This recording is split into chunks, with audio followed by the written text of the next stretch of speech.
ಉನ್ನತೋನ್ನತನು, ಸರ್ವಶಕ್ತನು, ಪರಾಕ್ರಮಿಶಾಲಿಯಾಗಿರುವಂತ ನಮ್ಮ ತಂದೆಯಾದ ದೇವರ ಮಧುರ ನಾಮಕ್ಕೆ ಕೋಟಿ ಕೋಟಿ ಸ್ತೋತ್ರಗಳನ್ನ ಸಲ್ಲಿಸುತ್ತಾ ಈ ಬೆಳಗಿನ ಜಾವದಲ್ಲಿ ಎಚ್ಚರವಾಗಿದ್ದು ಪ್ರಾರ್ಥಿಸಲು ಹಸುರಸರಾಗಿ ಕೂಡಿ ಬಂದಿರುವಂತ ದೇವಮ್ಮಂದೆಗೆ, ದೇವರ ಸಭೆಗೆ, ನಮ್ಮ ಒಡೆಯನು ರಕ್ಷಕನೂ ಆಗಿರುವಂತ ಯೇಸು ಕ್ರಿಸ್ತನ ಮಧುರ ನಾಮದಲ್ಲಿ ಹೃತ್ಪೂರ್ವಕವಾದಂತಹ ಸ್ವಾಗತವನ್ನ ಕೋರುವಂತನಾಗಿದ್ದೇನೆ. ಕರ್ತನು ಈ ದಿನವನ್ನ ಆಶೀರ್ವಾದ ಮಾಡಲಿ, ನಮ್ಮನ್ನು ತನ್ನ ಆತ್ಮನ ಬಲದಿಂದ ತುಂಬಿಸಿ ತನ್ನ ಮಹಿಮೆಗಾಗಿ ಉಪಯೋಗಿಸಿಕೊಳ್ಳಲಿ ಎಂಬುದಾಗಿ ಪ್ರಾರ್ಥಿಸುತ್ತಾ ದೇವರ ವಾಕ್ಯದ ಭಾಗಕ್ಕೆ ನಾವು ಹೋಗುವಾಗ ಈ ದಿನದ ಪಾರಾಯಣಕ್ಕಾಗಿ ನಾನು ಆರಿಸಿಕೊಂಡಂತ ಭಾಗ ಪ್ರಕಟಣೆಗಾರನು ಬರೆದಂತಹ ಪ್ರಕಟಣೆ 21ನೇ ಅಧ್ಯಾಯ 3ನೇ ವಚನದಿಂದ ಕೆಲವೊಂದು ವಚನಗಳನ್ನ ನಾನು ಓದುವಂತನಾಗಿದ್ದೇನೆ. ಪ್ರಕಟಣೆಗಾರನು ಬರೆದಂತಹ ಪ್ರಕಟಣೆ 21ನೇ ಅಧ್ಯಾಯ 3ರಿಂದ ಕೆಲವೊಂದು ವಚನಗಳು. ಇದಲ್ಲದೆ ಸಿಂಹಾಸನದೊಳಗಿಂದ ಬಂದ ಮಹಾಶಬ್ದವು ನನಗೆ ಕೇಳಿಸಿತು. ಅದು ಹೀಗೋ, ದೇವರ ನಿವಾಸವು ಮನುಷ್ಯರಲ್ಲಿ ಅದೇ, ಆತನು ಅವರೊಡನೆ ವಾಸ ಮಾಡುವನು, ಅವರು ಆತನಿಗೆ ಪ್ರಜೆಗಳಾಗಿರುವರು, ದೇವರು ತಾನೇ ಅವರ ಸಂಗಡ ಇರುವನು, ಅವರ ಕಣ್ಣೀರನ್ನೆಲ್ಲ ಒರೆಸಿ ಬಿಡುವನು. ಇನ್ನು ಮರಣವಿರುವುದಿಲ್ಲ, ಇನ್ನು ದುಃಖವಾಗಲಿ, ಗೋಳಾಟವಾಗಲಿ, ಕಷ್ಟವಾಗಲಿ ಇರುವುದಿಲ್ಲ, ಮೊದಲಿದ್ದದ್ದೆಲ್ಲ ಇಲ್ಲದೆ ಹೋಯಿತು ಎಂದು ಹೇಳಿದ್ದೆನು. ದೇವರು ವಾಕ್ಯ ಭಾಗವನ್ನ ಆಶೀರ್ವಾದ ಮಾಡಲಿ. ನಮ್ಮ ಜೊತೆಯಲ್ಲಿ ಸಹೋದರ ಜಾನ್ ಡೇವಿಡ್ ಅವರು ಇದ್ದಾರೆ. ಅವರು ನಮ್ಮನ್ನ ಪ್ರಾರ್ಥನೆಯಲ್ಲಿ ನಡೆಸಬೇಕೆಂಬುದಾಗಿ ಕೇಳ್ಕೊಳ್ತಾರೆ. Hallelujah, hallelujah. ನಮ್ಮನ್ನು ಬಹಳವಾಗಿ ಪ್ರೀತಿ ಮಾಡಿದ ಪರಲೋಕದ ನಮ್ಮ ತಂದೆಯೇ, ನಿನಗೆ ಸ್ತೋತ್ರವನ್ನು ಸಲ್ಲಿಸ್ತೇನಪ್ಪ. ಈ ಒಳ್ಳೆಯ ದಿವಸವನ್ನು ಕೊಟ್ಟು ನಿನ್ನೆ ರಾತ್ರಿ ಒಳ್ಳೆಯ ವಿಶ್ರಾಂತಿಯನ್ನು ಕೊಟ್ಟಪ್ಪ ತಂದೆ. ಬೆಳಗಿನ ಜಾವದಲ್ಲಿ ಎಚ್ಚರವಾಗಿದ್ದ ಪ್ರಾರ್ಥಿಸಿ ಅಂತ ಈ ಒಂದು ಕೂಟದಲ್ಲಿ ಹೌದಪ್ಪ, ನಿನ್ನ ವಾಕ್ಯಗಳನ್ನು ಕೇಳಲು, ವಾಕ್ಯವನ್ನು ಆಲಿಸಲು ಹೌದಪ್ಪ ತಂದೆ ನಾವು ಒಂದಾಗಿ ಸೇರಿದ್ದೇವೆ. ನಿನಗೆ ಕೋಟಿ ಕೋಟಿ ಸ್ತೋತ್ರವನ್ನು ಸಲ್ಲಿಸ್ತೇನೆಪ್ಪ. ಅಪ್ಪ ತಂದೆ, ಎಷ್ಟೋ ಮಂದಿ ನಿನ್ನನ್ನು ಅರಿಯದೆ ಹೋದರಪ್ಪ, ಎಷ್ಟೋ ಮಂದಿ ನಿನ್ನನ್ನು ಅರಿಯಲಿಲ್ಲಪ್ಪ. ನಜರೇತಿನ ಯೇಸು ಕ್ರಿಸ್ತನ ನಾಮದಲ್ಲಿ ಹೌದಪ್ಪ ತಂದೆ ನಾನು ಬೇಡುವನಾಗಿದ್ದೇನೆ. ಅಪ್ಪ ತಂದೆ, ನಮಗಾದ್ರೂ ಈ ಒಳ್ಳೆ ದಿವಸವನ್ನು ನಿನ್ನ ವಾಕ್ಯವನ್ನು ಕೇಳುವಂತ ಭಾಗ್ಯವನ್ನು ನಮಗೆ ಕೊಟ್ಟದಕ್ಕಾಗಿ ನಿನಗೆ ಸ್ತೋತ್ರವನ್ನು ಸಲ್ಲಿಸ್ತೇನೆ. ಅಪ್ಪ, ಈ ಬೆಳಗಿನ ಜಾವದಲ್ಲಿ ಈ ಕೂಟದಲ್ಲಿ ಬಂದು ಸೇರಿದಂತ ಎಲ್ಲರನ್ನು ನಜರೇತಿನ ಯೇಸು ಕ್ರಿಸ್ತನ ನಾಮದಲ್ಲಿ ವಂದಿಸುತ್ತಾ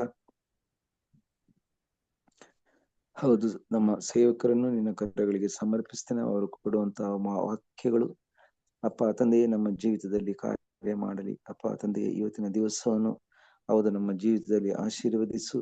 ಇವತ್ತಿನ ದಿವಸದಲ್ಲಿ ಅಪ್ಪ ತಂದೆಯೇ ಹೌದಪ್ಪ, ನಿನ್ನನ್ನು ನಾವು ನಿನ್ನ ವಾಕ್ಯಗಳನ್ನು ಮೆಲುಕು ಹಾಕುತ್ತಾ ಹೌದಪ್ಪ ನಿನ್ನ ವಾಕ್ಯಗಳನ್ನು ಸಾರುವವರಾಗಿ ನಮ್ಮನ್ನು ನಡೆಸು ನಿನ್ನಲ್ಲಿ ಬೇಡಿಕೊಳ್ಳುತ್ತೇನೆ. ಅಪ್ಪ ತಂದೆ, ನಮ್ಮ ಅಗತ್ಯಗಳನ್ನೆಲ್ಲ ವಲ್ಲಾತ ದೇವರು ನೀನಾಗಿರುವುದೆಂದು ಈ ಬೆಳಗಿನ ಜಾವದಲ್ಲಿ ನಿನ್ನ ಸನ್ನಿಧಾನಕ್ಕೆ ನಾವು ಬಂದಿದ್ದೇವಪ್ಪ. ನಮ್ಮ ಅಗತ್ಯಗಳನ್ನು ಪೂರೈಸು ನಮ್ಮ ದೇವರು. ನಿನ್ನ ಒಳ್ಳೆಯ ನಮ್ಮ ಜೀವಿತದಲ್ಲಿ ಯಾವಾಗಲೂ ಒಳ್ಳೆಯದನ್ನೇ ಮಾಡುವ ದೇವರೇ, ನಿನಗೆ ಸ್ತೋತ್ರವನ್ನು ಸಲ್ಲಿಸ್ತೇನೆ. ನಿನ್ನ ವಾಕ್ಯಗಳ ಮುಖಾಂತರ ನಮ್ಮನ್ನು ಬಲಪಡಿಸುವಂತ ನಿನ್ನಲ್ಲಿ ಬೇಡಿಕೊಳ್ಳುತ್ತೇನೆ. ಅಪ್ಪ ತಂದೆ, ನಿನ್ನ ವಾಕ್ಯ ಹೇಳುತ್ತದೆ, ನೀವು ನನ್ನಲ್ಲಿ ನನ್ನ ವಾಕ್ಯಗಳು ನಿಮ್ಮಲ್ಲಿ ನೆಲೆಗೊಂಡಿದ್ದರೆ ಏನು ಬೇಕಾದ್ರೆ ಬೇಡಿಕೊಳ್ಳಿರಿ, ಅದು ದೊರೆಯುವುದು ಅಂತ. ಅಪ್ಪ ತಂದೆ, ನಾವು ಬೇಡುವರಾಗಿದ್ದೇವೆ. ಎಲ್ಲ ಅಗತ್ಯಗಳನ್ನು ನಂಬಲ್ಲಾತ ದೇವರು ನೀನಪ್ಪ. ಅಪ್ಪ ತಂದೆ, ನಿನ್ನ ಕರಗಳಿಗೆ ಸಮರ್ಪಿಸಿ ನಾನು ಬೇಡುವರಾಗಿದ್ದೇವೆ. ನಮ್ಮ ಸಹಾಯಕನು ನೀನು ತಂದೆ, ನಮ್ಮ ಸಹಾಯವು ನಿನ್ನಿಂದಲೇ ಬರುವುದಪ್ಪ. ಅದಕ್ಕಾಗಿ ಸ್ತೋತ್ರ. ನಮ್ಮ ಬಲಬದಿಯಲ್ಲಿ ನಮಗೆ ನೆರಳಂತೆ ನಿಂತು ನಾವು ಹೋಗುವಾಗಲೂ ಬರುವಾಗಲೂ ಎಲ್ಲಾ ವಿಷಯಗಳಲ್ಲಿ ಕಾಯ್ದು ಕಾಪಾಡುವ ದೇವರೇ, ಸ್ತೋತ್ರ. ಯುಗದ ಸಮಾಪ್ತಿಯ ಎಲ್ಲಾ ದಿವಸಗಳಲ್ಲಿ ನಿನ್ನ ಸಂಗಡ ಇದ್ದೇನೆಂದು ವಾಗ್ದಾನ ಮಾಡಿದ ದೇವರೇ, ಸ್ತೋತ್ರವನ್ನು ಸಲ್ಲಿಸ್ತೇನೆ. ನಿದ್ರಿಸದೆ ತೂಕಡಿಸದೆ ಹೌದಪ್ಪ ತಂದೆ ನಮ್ಮನ್ನು ಕಾಯುವ ದೇವರೇ, ನಿನಗೆ ಸ್ತೋತ್ರ. ವಾಗ್ದಾನ ಮಾಡಿದ್ದ ದೇವರೇ, ಇವತ್ತಿನಿಂದ ಇಂದಿನಿಂದ ನೀನು ಹೋಗುವಾಗ್ಲೂ ಬರುವಾಗ್ಲೂ ಸದಾಕಾಲ ನಿನ್ನ ಜೊತೆ ಇವೇನೆಂದು ಹೇಳಿದ ದೇವರೇ, ನಿನಗೆ ಸ್ತೋತ್ರ. ಹೌದಪ್ಪ ತಂದೆ, ಪರಾತ್ಪರನ ಮರೆಯಕ್ಕೂರನು ಸರ್ವಶಕ್ತನ ಆಶ್ರಯದಲ್ಲಿ ಸುರಕ್ಷಿತರಾಗಿರು. ನಮ್ಮನ್ನಪ್ಪ ತಂದೆ ಇನ್ನು ನಿನ್ನ ನಾಮದ ಮಹಿಮೆಗೋಸ್ಕರ ಬಲಪಡಿಸು, ನಿನ್ನ ನಾಮದ ಮಹಿಮೆಗೋಸ್ಕರ ಉಪಯೋಗಿಸು. ಈಗ ಅಪ್ಪ ತಂದೆ, ಸೇವಕರು ಸಾರುವಂತಹ ವಾಕ್ಯಗಳು ಹೌದಪ್ಪ ನೀನು ಅವರ ಜೀವಿತದಲ್ಲಿ ಮಾತನಾಡೋದನ್ನು ಬೇಡುತ್ತೇನೆ. ಬಂದು ಸೇರುವಂತ ಎಲ್ಲರನ್ನು ನಿನ್ನ ಕರಗಳಿಗೆ ಸಮರ್ಪಿಸಿ ಈ ಪ್ರಾರ್ಥನೆಯನ್ನು ನಜರೇತಿನ ಯೇಸು ಕ್ರಿಸ್ತನ ನಾಮದಲ್ಲಿ ಬೇಡಿದ್ದೇನೆ ತಂದೆಯೇ, ಆಮೆನ್. ಆಮೆನ್. ಪ್ರಾರ್ಥನೆಗಾಗಿ ವಂದನೆಗಳನ್ನ ಸಲ್ಲಿಸ್ತೇನೆ. ಕರ್ತನು ನಮ್ಮನ್ನ ಆಶೀರ್ವಾದ ಮಾಡಲಿ. ಈ ಬೆಳಗಿನ ಜಾವದಲ್ಲಿ ನಾವು ನೋಡುವಾಗ ದೇವರು ತನ್ನ ಮಕ್ಕಳಿಗೆ ಈ ವಾಗ್ದಾನವನ್ನ ಮಾಡಿದ್ದಾನೆ. ಆತನು ಅವರೊಡನೆ ವಾಸಿಸುವನು, ಅವರು ಆತನಿಗೆ ಪ್ರಜೆಗಳಾಗಿರುವರು, ಅವರ ಕಣ್ಣೀರನ್ನೆಲ್ಲ ಒರೆಸಿಬಿಡುವನು. ಇನ್ನು ಮರಣವಿರುವುದಿಲ್ಲ, ಇನ್ನು ದುಃಖವಾಗಲಿ, ಗೋಳಾಟವಾಗಲಿ, ಕಷ್ಟವಾಗಲಿ ಇರುವುದಿಲ್ಲ. ತನ್ನನ್ನು ನಂಬಿರುವಂತ ತನ್ನ ಮಕ್ಕಳಿಗೆ ಕರ್ತನು ಈ ವಾಗ್ದಾನವನ್ನ ಮಾಡಿದ್ದಾನೆ. ಸುಳ್ಳಾಡದಂತ ದೇವರು ತನ್ನ ಮಕ್ಕಳಿಗೆ ಈ ನಂಬಿಕೆಯ ಭರವಸೆಯ ಮಾತುಗಳನ್ನ ವಾಗ್ದಾನವಾಗಿ ನಮ್ಮ ಮುಂದೆ ಇಟ್ಟಿದ್ದಾರೆ. ಇನ್ನು ಮರಣವಾಗಲಿ, ದುಃಖವಾಗಲಿ, ಕಷ್ಟವಾಗಲಿ ಇರುವುದಿಲ್ಲ, ಅವರ ಕಣ್ಣೀರನ್ನೆಲ್ಲ ಒರೆಸಿ ಬಿಡುವನು. ಕರ್ತನು ತನ್ನನ್ನು ಪ್ರೀತಿಸುವಂತ ತನ್ನ ಮಕ್ಕಳಿಗೆ ಇಂಥ ಉನ್ನತವಾದಂತ ಜೀವಿತವನ್ನ ನಮಗಾಗಿ ಸಿದ್ಧ ಮಾಡಿದ್ದಾರೆ. ಆ ಉನ್ನತವಾದ ಆಶೀರ್ವಾದವನ್ನ ನಾವು ಪಡೆದುಕೊಳ್ಳಬೇಕಾಗಿದೆ. ಈ ಭೂಮಿ ಮೇಲೆ ನಾವು ನೋಡ್ತೇವೆ, ಕೀರ್ತನೆಗಾರನು 90ನೇ ಅಧ್ಯಾಯ 10ನೇ ವಚನದಲ್ಲಿ ಹೀಗೆ ಬರೀತಾನೆ, ನಮ್ಮ ಆಯುಷ್ಕಾಲವು 70 ವರ್ಷ, ಬಲ ಹೆಚ್ಚಿದರೆ 80, ಕಷ್ಟ ಸಂಕಟಗಳೇ ಅದರ ಆಡಂಬರ. ಈ ಲೋಕದಲ್ಲಿ ಜೀವಿಸುವಾಗ ಪ್ರತಿಯೊಬ್ಬ ಮನುಷ್ಯನು ನಿತ್ಯವೂ ಈ ಲೋಕದಲ್ಲಿ ಇಂತಹ ಬದುಕನ್ನ ಬದುಕಬೇಕಾಗಿದೆ. ನಮ್ಮ ಆಯುಷ್ಕಾಲಗಳು ಬಹಳ ಕೊಂಚ. ಅದರಲ್ಲಿ ನಾವು ಅನುಭವಿಸುವಂಥದ್ದು ಕಷ್ಟ ಸಂಕಟಗಳೇ ಹೆಚ್ಚು ಎಂಬುದನ್ನ ಕೀರ್ತನೆಗಾರನು ಬರೆಯುವಂತನಾಗಿದ್ದಾನೆ. ಈ ಲೋಕದಲ್ಲಿ ನಾವು ನೋಡುವಾಗ ದುಃಖ ಸಂಕಟ ಮರಣವಿಲ್ಲದಂತ ಮನೆ ಯಾವುದೂ ಇಲ್ಲ. ಮಹಾರಾಜರಿಂದ ಹಿಡಿದು ಕೂಲಿ ಮಾಡುವಂತ ಕೂಲಿಕಾರರ ತನಕನು ಈ ಸಂಕಟ, ನೋವು, ಸಮಸ್ಯೆ, ಚಿಂತೆ, ದುಃಖ, ಭಾರ, ಮರಣಗಳು ಮಾನವನ ಜೀವಿತದಲ್ಲಿ ದಿನನಿತ್ಯವೂ ಬಾಧಿಸುವಂತವುಗಳಾಗಿವೆ. ತಾನು ಸೃಷ್ಟಿಸಿದಂತ ತನ್ನ ಮಕ್ಕಳು ಇಂಥ ನೋವಿನ ಭಯಂಕರವಾದಂತ ಯಾತನೆಯ ಬರಿಯಲ್ಲಿ ಜೀವಿಸುವುದನ್ನ ತಂದೆಯಾದ ದೇವರು ಎಂದಿಗೂ ಬಯಸದೆ ನಮಗಾಗಿ ಈ ಕಷ್ಟ ಸಂಕಟ ಬಾಧೆ ಬಂಧನಗಳಿಂದ ಬಿಡುಗಡೆ ಹೊಂದಿ ಆತನು ಸಿದ್ಧ ಮಾಡಿರುವಂತ ನಿತ್ಯವಾದಂತ ಶಾಶ್ವತವಾದಂತ ಆತನ ಪರಿಶುದ್ಧವಾದಂತ ಮನೆಯಲ್ಲಿ, ಅಂದರೆ ಆತನ ರಾಜ್ಯದಲ್ಲಿ ಆತನೊಡನೆ ಸದಾ ಇರುವ ಹಾಗೆ ದೇವರು ನಮಗೊಂದು ಸ್ಥಳವನ್ನ ಸಿದ್ಧ ಮಾಡಿದ್ದಾರೆ. ಆ ಸ್ಥಳದ ವಿಷಯದಲ್ಲಿ ಪ್ರಕಟಣೆ 21ನೇ ಅಧ್ಯಾಯದಲ್ಲಿ ನಮಗೆ ತಿಳಿಸುವಂತವನಾಗಿದ್ದಾರೆ. 3ನೇ ವಚನ, ಇದಲ್ಲೇ ಸಿಂಹಾಸನದೊಳಗಿಂದ ಬಂದ ಮಹಾಶಬ್ದವು ನನಗೆ ಕೇಳಿಸಿತು. ಅದು ಈಗೋ ದೇವರ ನಿವಾಸವು ಮನುಷ್ಯರಲ್ಲಿ ಅದೇ, ಆತನು ಅವರೊಡನೆ ವಾಸ ಮಾಡುವರು, ಅವರು ಆತನಿಗೆ ಪ್ರಜೆಗಳಾಗುವರು. ದೇವರು ತಾನೇ ಅವರ ಸಂಗಡ ಇರುವನು, ಅವರ ಕಣ್ಣೀರನ್ನೆಲ್ಲ ಒರೆಸಿಬಿಡುವನು. ಇನ್ನು ಮರಣವಿರುವುದಿಲ್ಲ, ಇನ್ನು ದುಃಖವಾಗಲಿ ಗೋಳಾಟವಾಗಲಿ ಇರುವುದಿಲ್ಲ, ಮೊದಲಿದ್ದದ್ದೆಲ್ಲ ಇಲ್ಲದೆ ಹೋಯಿತು. ಈ ಲೋಕದಲ್ಲಿ ಅನುಭವಿಸುತ್ತಿದ್ದಂತ ಕಷ್ಟ ಸಂಕಟಗಳೆಲ್ಲ ಬಿಡುಗಡೆಯಾಗಿ ಈ ಲೋಕದಲ್ಲಿ ಇದ್ದಂತ ಭಯ, ಚಿಂತೆ, ನೋವು, ದುಃಖಗಳೆಲ್ಲ ಮಾಯವಾಗಿ ನಿರಾತಂಕವಾಗಿ ನಿಶ್ಚಿಂತೆಯಿಂದ ಸದಾಕಾಲ ನೆಮ್ಮದಿಯಿಂದ ಯಾವುದೇ ಆತಂಕವಿಲ್ಲದೆ ಹಸುಗೂಸು ತಾಯಿಯ ಮಡಿಲಿನಲ್ಲಿ ಸುಖದಿಂದ ನಿದ್ರಿಸುವ ಹಾಗೆ, ಯಾವ ಚಿಂತೆ ಇಲ್ಲದೆ ನಿರ್ಭಯದಿಂದ ಜೀವಿಸುವ ಹಾಗೆ ಸುಂದರವಾದಂತ ಬದುಕನ್ನು, ಸುಂದರವಾದಂತ ಜೀವಿತವನ್ನು, ಸುಂದರವಾದಂತ ಲೋಕದಲ್ಲಿ ಸ್ವಾಮಿ ತನ್ನ ಮಕ್ಕಳಿಗೆ ಸಿದ್ಧ ಮಾಡಿದ್ದಾನೆ. ಈ ಲೋಕದಲ್ಲಿ ಇರುವಂತ ಎಲ್ಲಾ ಸಂಕಟಗಳ ಬಂಧನದಿಂದ ಬಿಡುಗಡೆ ಹೊಂದಿ ಆ ನಿತ್ಯವಾದಂತ ಲೋಕದಲ್ಲಿ ಸೇರಲು ಪ್ರತಿಯೊಬ್ಬ ಮಾನವನಿಗೂ ಒಂದು ಅವಕಾಶ ಇದ್ದಾರೆ. ಈಗ ಆ ಉನ್ನತವಾದಂತ ಶಾಶ್ವತವಾದಂತ ಈ ವಾಗ್ದಾನದಲ್ಲಿ ನಾವು ಸೇರಲು, ಅದನ್ನ ಪಡೆದುಕೊಳ್ಳಲು ದೇವರು ನಮಗೆ ಅದನ್ನ ಈ ಮಾತುಗಳಿಂದ ತಿಳಿಸುವಂತವನಾಗಿದ್ದಾನೆ. ಹೀಗೆ ಬರೆಯುವಂತನಾಗಿದ್ದಾನೆ. ಪ್ರಕಟಣೆ 23ನೇ ಅಧ್ಯಾಯ 20ನೇ ವಚನದಿಂದ, ಈಗೋ ಬಾಗಿಲಲ್ಲಿ ನಿಂತುಕೊಂಡು ತಟ್ಟುತ್ತಾ ಇದ್ದೇನೆ, ಯಾವನಾದರೂ ನನ್ನ ಶಬ್ದವನ್ನು ಕೇಳಿ ಬಾಗಿಲನ್ನು ತೆರೆದರೆ ನಾನು ಒಳಗೆ ಬಂದು ಅವನ ಸಂಗಡ ಊಟ ಮಾಡಬೇಕು, ಅವನು ನನ್ನ ಸಂಗಡ ಊಟ ಮಾಡುವ. ನಾನು ಜಯ ಹೊಂದಿ ನನ್ನ ತಂದೆಯೊಡನೆ ಸಿಂಹಾಸನದಲ್ಲಿ ಕೂತುಕೊಂಡನು. ಹಾಗೆಯೇ ಜಯ ಹೊಂದುವವನನ್ನು ನನ್ನೊಡನೆ ಸಿಂಹಾಸನದಲ್ಲಿ ಕೂತುಕೊಳ್ಳುವಂತೆ ಮಾಡುವೆನು. ಆ ಉನ್ನತವಾದಂತ ಶಾಶ್ವತವಾದಂತ ಕಷ್ಟ, ಸಂಕಟ, ನೋವು, ದುಃಖ, ಮರಣದ ಭಯವಿಲ್ಲದಂತ ಪರಿಶುದ್ಧವಾದಂತ ನಿತ್ಯವಾದಂತ ಜೀವದಲ್ಲಿ ಪ್ರತಿಯೊಬ್ಬ ದೇವರ ಮಗನು ಮಗಳು ಸೇರಬೇಕೆಂಬುದು ದೇವರ ಚಿತ್ತವಾಗಿದೆ. ಹಾಗೆ ಆ ಉನ್ನತವಾದಂತ ವಾಗ್ದಾನಗಳನ್ನ ನಾವು ಹೊಂದಿಕೊಳ್ಳಬೇಕಾದ್ರೆ, ಅದನ್ನ ಅನುಭವಿಸಬೇಕಾದ್ರೆ ಕರ್ತನ ಈ ಮಾತುಗಳನ್ನ ತಿಳಿಸ್ತಾ ಇದ್ದಾನೆ. ನಾನು ಹೃದಯದ ಬಾಗಿಲಲ್ಲಿ ನಿಂತು ತಟ್ಟುತ್ತಿದ್ದೇನೆ. ಯಾವನಾದರೂ ನನ್ನ ಶಬ್ದವನ್ನ ಕೇಳಿ ಬಾಗಿಲನ್ನು ತೆರೆದರೆ ನಾನು ಒಳಗೆ ಬಂದು ಅವನ ಸಂಗಡ ಊಟ ಮಾಡು, ಅವರು ನನ್ನ ಸಂಗಡ ಊಟ ಮಾಡು. ಇಲ್ಲಿ ಒಂದು ಮಾತು ಹೇಳ್ತಾನೆ 21ನೇ ಅಧ್ಯಾಯದಲ್ಲಿ, ಅವರು ಆತನು ಅವರೊಡನೆ ವಾಸ ಮಾಡು, ಅವರು ಆತನಿಗೆ ಪ್ರಜೆಗಳಾಗಿ, ದೇವರು ತಾನೇ ಅವರ ಸಂಗಡ ಇರುವನು. ದೇವರ ಜೊತೆಯಲ್ಲಿ ಉಣ್ಣುವುದನ್ನು ಕುಡಿಯುವುದನ್ನ ಆತನು ನಮ್ಮ ಜೊತೆಯಲ್ಲಿ ವಾಸವಾಗಿ ಇರುವಂತದ್ದನ್ನ ತಿಳಿಸುವಂತವನಾಗಿದ್ದಾನೆ. ಆತನ ಜೊತೆಯಲ್ಲಿ ನಾವಿರುವಂತ ಅವಕಾಶವನ್ನ ನಮಗೆ ಒದಗಿಸಿಕೊಡುವುದನ್ನ ತಿಳಿಸುವಂತವನಾಗಿದ್ದಾನೆ. ಆತನು ನಮ್ಮ ತಂದೆಯಾಗಿದ್ದು, ನಮ್ಮ ದೇವರಾಗಿದ್ದು, ನಮ್ಮ ಜೊತೆಯಲ್ಲಿ ಸದಾಕಾಲ ಇರುವುದಕ್ಕೋಸ್ಕರ ಆತನು ಈ ಸುಂದರವಾದಂತ ಜೀವಿತವನ್ನ ಪರಲೋಕದಲ್ಲಿ ನಮಗೆ ಸಿದ್ಧ ಮಾಡಿದ್ದಾನೆ. ಈ ಉನ್ನತವಾದಂತ ನಿತ್ಯದ ಜೀವದ ಬಾಧ್ಯತೆಯನ್ನು ನಾವು ಪಡ್ಕೊಳ್ಬೇಕಾದ್ರೆ ದೇವರ ವಾಕ್ಯದಲ್ಲಿ ನಮಗೆ ತಿಳಿಸ್ತಾನೆ, ಜಯ ಹೊಂದುವವನು ನನ್ನೊಡನೆ ಸಿಂಹಾಸನದಲ್ಲಿ ಕೂತುಕೊಳ್ಳುವ, ಯಾಕಂದ್ರೆ ನಾನು ಜಯ ಹೊಂದಿದ್ದೇನೆ. ಈ ಲೋಕದಲ್ಲಿ ಆ ಉನ್ನತವಾದ ಆಶೀರ್ವಾದವನ್ನ ಮುಕ್ತವಾಗಿ ನಮಗಿಟ್ಟಿರುವಾಗ ಈ ಲೋಕದಲ್ಲಿ ಅನುಭವಿಸುತ್ತಿರುವಂತ ಎಲ್ಲ ಕಷ್ಟ, ಸಂಕಟ, ನೋವು, ದುಃಖ ಹಾಗೂ ಮರಣದಿಂದ ಬಿಡುಗಡೆ ಹೊಂದಲು, ಪಾರ ಆಗಲು ನಾವು ಹೋರಾಟದಲ್ಲಿ ಜಯವನ್ನು ಹೊಂದಬೇಕಾಗಿದೆ. ಈ ಲೋಕವು ಒಳ್ಳೆಯದಕ್ಕೂ ಕೆಟ್ಟದಕ್ಕೂ ನಡೆಯುತ್ತಿರುವಂತ ಒಂದು ಯುದ್ಧದ ಮೈದಾನವಾಗಿದೆ. ಇಲ್ಲಿ ಹುಟ್ಟಿದ ಪ್ರತಿಯೊಬ್ಬ ಮನುಷ್ಯನು ಈ ಯುದ್ಧದಲ್ಲಿ ಪಾಲನ ಹೊಂದಲೇಬೇಕಾಗ್ತದೆ. ಆದರೆ ಈ ಯುದ್ಧದಲ್ಲಿ ಜಯ ಹೊಂದುವವನಿಗೆ ಮಾತ್ರ ಈ ಎಲ್ಲ ಆಶೀರ್ವಾದಗಳನ್ನು ಅನುಭವಿಸಲು ಕರ್ತನು ವಾಗ್ದಾನ ಮಾಡಿದ್ದಾನೆ.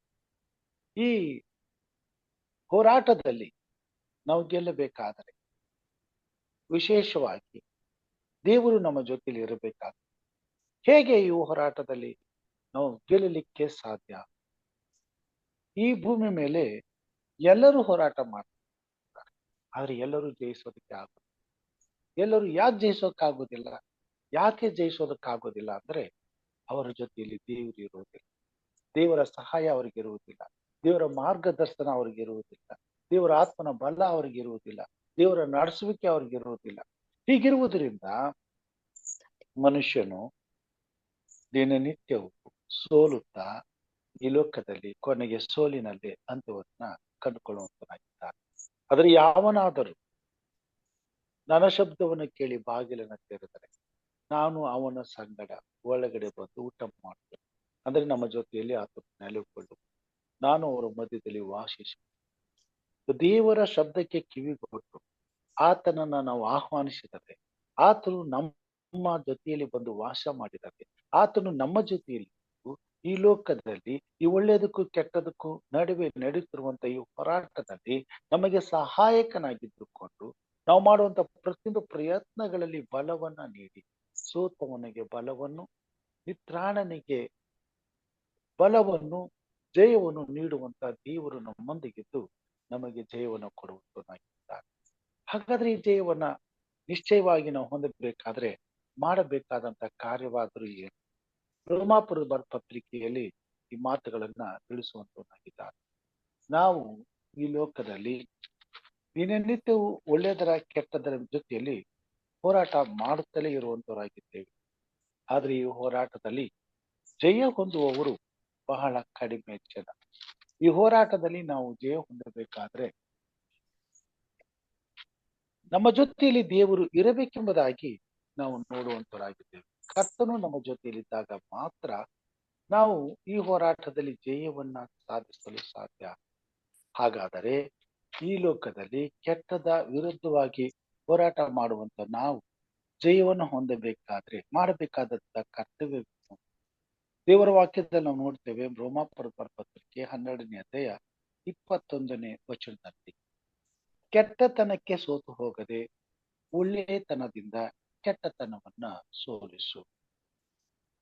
ನಿಜಕ್ಕೂ ನಾವು ದೇವರು ನಮಗೆ ಸಿದ್ಧ ಮಾಡಿರುವಂತ ವಾಗ್ದಾನದ ಫಲವನ್ನು ಹೊಂದಬೇಕಾದ್ರೆ, ಆತನು ನಮ್ಮ ಮುಂದೆ ಇಟ್ಟಿರುವಂತ ನಿತ್ಯ ಜೀವದ ಬಾಧ್ಯತೆಯನ್ನ ನಾವು ಪಡೆದುಕೊಳ್ಳಬೇಕಾದ್ರೆ, ನಾವು ಈ ಭೂಮಿ ಮೇಲೆ ನಡೆಯುವಂತಹ ಹೋರಾಟದಲ್ಲಿ ಜಯಶಾಲಿಗಳಾಗಬೇಕಾದ್ರೆ, ಆ ಜಯದಲ್ಲಿ ನಾವು ಪಾಲು ಹೊಂದಬೇಕಾದ್ರೆ, ದೇವರು ನಮ್ಮ ಜೊತೆಯಲ್ಲಿ ಇದ್ದುಕೊಂಡು ಆ ಜಯವನ್ನ ನಾವು ಪಡೆದುಕೊಳ್ಳಬೇಕಾದ್ರೆ, ದೇವರ ವಾಕ್ಯದ ಮುಖಾಂತರವಾಗಿ ದೇವರು ನಮಗೆ ತಿಳಿಸುವಂತನಾಗಿದ್ದಾನೆ.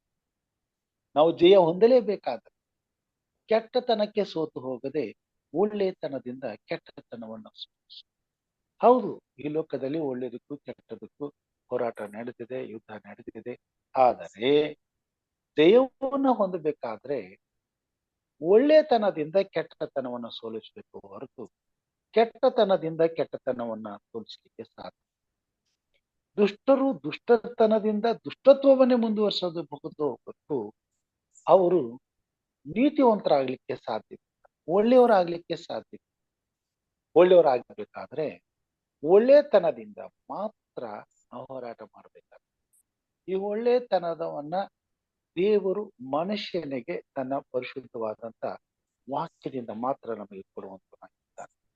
ಈ ಒಳ್ಳೆತನವನ್ನು ಪಡೆದುಕೊಳ್ಳುವುದಾದ್ರೂ ಹೇಗೆ? ಕೀರ್ತನೆಗಾರನು ಕೀರ್ತನೆಯಲ್ಲಿ 119ನೇ ಅಧ್ಯಾಯದಲ್ಲಿ 9ನೇ ವಚನದಲ್ಲಿ ಈ ಮಾತನ್ನ ಹೇಳುವಂತನಾಗಿದ್ದಾನೆ. ಈ ಒಳ್ಳೆತನ ಯಾವಾಗ ನಮಗೆ ಬರಬೇಕು? ಯಾವಾಗ ನಾವು ಅದನ್ನ ಪಡ್ಕೊಳ್ಳಿಕ್ಕೆ ಸಾಧ್ಯ? ಯಾವಾಗ ಬಂದ್ರೆ ಒಳ್ಳೆಯದು ಎಂಬುದನ್ನ ಇಲ್ಲಿ ಆತನು ತಿಳಿಸುವಂತನಾಗಿ 119ನೇ ಕೀರ್ತನೆ 9ನೇ ವಚನ. ಯೌವನಸ್ಥನು ತನ್ನ ನಡತೆಯನ್ನು ಶುದ್ಧಪಡಿಸಿಕೊಳ್ಳುವುದು ಯಾವುದರಿಂದ? ನಿನ್ನ ವಾಕ್ಯವನ್ನು ಗಮನಿಸಿ ನಡೆಯುವುದರಿಂದಲೇ. ಕೆಟ್ಟತನವನ್ನ ಸೋಲಿಸುವಂತ ಒಳ್ಳೆತನವನ್ನ ನಾವು ಪಡೆದುಕೊಳ್ಳಬೇಕಾದ್ರೆ, ಕೆಟ್ಟತನವನ್ನ ಸೋಲಿಸುವಂತ ಒಳ್ಳೆತನವನ್ನ ನಾವು ಅಭ್ಯಾಸ ಮಾಡಬೇಕಾದ್ರೆ, ಒಳ್ಳೆತನವು ನಮ್ಮ ಜೊತೆಯಲ್ಲಿದ್ದು ನಾವು ಕೆಟ್ಟತನವನ್ನ ಸೋಲಿಸಲು ಸಮರ್ಥರಾಗಬೇಕಾದ್ರೆ ದೇವರ ವಾಕ್ಯವೆಂಬ ಇಬ್ಬಾಯಿ ಕತ್ತಿ ನಮ್ಮ ಕೈಯಲ್ಲಿ ಇರಬೇಕಾಗ್ತದೆ. ದೇವರ ವಾಕ್ಯದಲ್ಲಿ ನೋಡ್ತೇವೆ, ದೇವರ ವಾಕ್ಯವು ಇಬ್ಬಾಯಿ ಕತ್ತಿಯಾಗಿ ಈ ಒಳ್ಳೆತನಕ್ಕೂ ಕೆಟ್ಟತನಕ್ಕೂ ನಡುವೆ ನಡೆಯುವಂತ ಯುದ್ಧದಲ್ಲಿ ದೇವರ ವಾಕ್ಯದಿಂದ ಮಾತ್ರ ನಾವು ಜಯಶಾಲಿಗಳಾಗಲಿಕ್ಕೆ ಸಾಧ್ಯ. ದೇವರು ಕೊಡುವಂತ ಕತ್ತಿಯನ್ನು ನಾವು ಹಿಡಿದುಕೊಂಡು ಹೋರಾಟ ಮಾಡಿದ್ರೆ ಮಾತ್ರ ನಾವು ಜಯಶಾಲಿಗಳಾಗಲಿಕ್ಕೆ ಸಾಧ್ಯ. ಆದುದರಿಂದ ಈ ಕತ್ತಿಯನ್ನು ಹಿಡಿಯಬೇಕಾದಂತ ಸಮಯ ಪ್ರಾಯದ ಸಮಯ, ಯೌವನದ ಸಮಯ. ಅದಕ್ಕಾಗಿ ಈ ಕೀರ್ತನೆಗಾರನು ಈ ಮಾತುಗಳನ್ನು ಬರೆಯುವಂತನಾಗಿದ್ದಾನೆ. ಯೌವನಸ್ಥನು ಕೆಟ್ಟತನಕ್ಕೆ ಹೋಗದೆ ಕೆಟ್ಟತನದಿಂದ ತನ್ನ ನಡತೆಯನ್ನ ಸರಿಪಡಿಸಿಕೊಳ್ಳಬೇಕಾದ್ರೆ, ಶುದ್ಧಪಡಿಸಿಕೊಳ್ಳಬೇಕಾದ್ರೆ, ಕೆಟ್ಟತನವನ್ನ ಒಳ್ಳೆತನದಿಂದ ಸೋಲಿಸಬೇಕಾದ್ರೆ, ಆ ಒಳ್ಳೆತನವನ್ನ ಕಲಿಯುವಂತ ಸಮಯ ಪ್ರಾಯ, ಯೌವನ ಎಂಬುದಾಗಿ ಹೇಳುವಂತನಾಗಿದೆ. ಯಾಕಂತಂದ್ರೆ ಸೈತಾನನು ಪ್ರತಿಯೊಬ್ಬ ಮಾನವನನ್ನ ಹಿಡಿಯುವಂತ ಸಮಯವು ಪ್ರಾಯವಾಗಿದೆ. ಪ್ರಾಯದಲ್ಲಿ ಮಾತ್ರ ಮನುಷ್ಯನು ಕೆಟ್ಟತನವನ್ನ ಆರಿಸಿಕೊಳ್ಳಲು ಹೆಚ್ಚು ಅವಕಾಶಗಳು, ಸಾಧ್ಯತೆಗಳು ಉಂಟು. ಸೈತಾನನಿಗೆ ಇದು ಚೆನ್ನಾಗಿ ಗೊತ್ತುಂಟು. ಈ ಸಮಯದಲ್ಲಿ ಕೆಟ್ಟತನವೆಂಬ ಹಣಜಿಯನ್ನ ಯೌವನಸ್ಥರ ಹೃದಯಕ್ಕೂ ಶರೀರಕ್ಕೂ ಬಿತ್ತು ಬಿಟ್ರೆ ಅದು ಕೊನೆಯವರೆಗೂ ಅವರನ್ನ ಆಡಳಿತ ಮಾಡ್ತಾರೆ. ಅಂತ್ಯದಲ್ಲಿ ಸೈತಾನನಿಗೆ ಬೇಕಾದಂತ ನಿತ್ಯವಾದ ನಾಶನದಲ್ಲಿ ಅವರನ್ನ ಸಂಪೂರ್ಣವಾಗಿ ನಿರ್ನಾಮ ಮಾಡಲಿಕ್ಕೆ ಅದು ಸಾಧ್ಯವಾಗುವಂತದ್ದಾಗಿದೆ. ಯಾಕೆ ಇವತ್ತು ಈ ಹೋರಾಟದಲ್ಲಿ ಈ ಭೂಮಿ ಮೇಲೆ ಮನುಷ್ಯರೆಲ್ಲರೂ ಕೆಟ್ಟತನವನ್ನೇ ಆರಿಸಿಕೊಂಡು ಕೆಟ್ಟತನವನ್ನೇ ಅನುಭವಿಸುತ್ತಾ ಕೆಟ್ಟದಕ್ಕೆ ವಿರುದ್ಧವಾಗಿ ಹೋರಾಡಿ ಅದನ್ನು ಗೆಲ್ಲಲಿಕ್ಕಾಗದೆ ಕೆಟ್ಟತನದಲ್ಲಿ ಮರಣಿಸುತ್ತಾರೆ. ನಿತ್ಯವಾದ ನರಕದ ದಂಡನೆಗಾಗಿ ಈ ಲೋಕದ ಯಾತ್ರೆಯನ್ನು ಮುಗಿಸುತ್ತಾರೆ ಎಂಬುದಾಗಿ ನಾವು ಯೋಚಿಸುವುದಾದರೆ, ಈ ಭೂಮಿ ಮೇಲೆ ದೇವರ ವಾಕ್ಯ ಎಂಬ ಕತ್ತಿಯನ್ನ ಹಿಡಿಯುವಂತವರು, ತಕ್ಕ ಸಮಯದಲ್ಲಿ ದೇವರ ವಾಕ್ಯ ಎಂಬ ಕತ್ತಿಯನ್ನ ಹಿಡಿದುಕೊಳ್ಳುವಂತವರು ಬಹಳ ಕಡಿಮೆ ಆಗಿದೆ. ಪ್ರಿಯ ಸಹೋದರ ಸಹೋದರಿಯರೇ, ಈ ಸತ್ಯವನ್ನ ದೇವರಲ್ಲಿ ಭಯಭಕ್ತಿಯುಳ್ಳ ದೇವರ ಮಕ್ಕಳು, ತಂದೆ ತಾಯಿಗಳು ಅರಿಯಬೇಕಾಗಿದೆ. ಪ್ರಾಯಕ್ಕೆ ಬರುವಾಗ ನಮ್ಮ ಮಕ್ಕಳ ಕೈಗೆ ದೇವರ ವಾಕ್ಯ ಕತ್ತಿಯನ್ನ ಕೊಡಬೇಕಾಗಿದೆ. ಯಾಕಂತಂದ್ರೆ ಅಲ್ಲಿಂದ ಯುದ್ಧ ಪ್ರಾರಂಭ ಆಗ್ತದೆ.